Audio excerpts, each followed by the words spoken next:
lunch rice दाल अन्त एक पाटाको साग हो अन्त चिप्स त्यहाँबाट करेलाको चिप्स एन्ड माछाको टाउको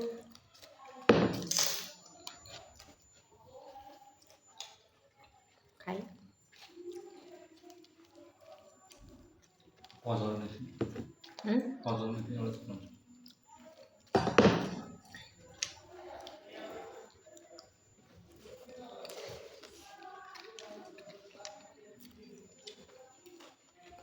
के खाने अलिकति ट्राई गर्ने होइन अलिकति ट्राई गर्नु क्या दामी भएको छ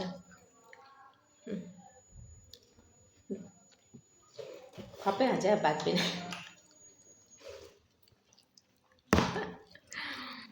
के भयो भन्दा त्यो घिउ खाएको हुन्छ नि सेम भएछ लु कुन यो घिउ खाएको त्यो चबाउँछ नि त्यस्तो भएछ लु मेरो हस्बेन्डलाई चाहिँ घिउ खारेको जस्तो लाग्यो अरे यो करेला चाहिँ हो अनि सागहरू चाहिँ एकदम मन पराउँदैन कस्तो खालको मान्छेहरू अहिलेको जमानामा सागहरू मन नपराउने मान्छेहरू पनि छ लु अब अचम्म लाग्छ मलाई त भाइ साग सब्जी मन नपर्ने मान्छे चाहिँ अब के भन्नु अब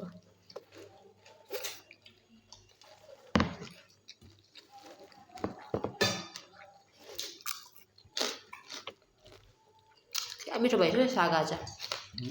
क्या मिठो भएछ साग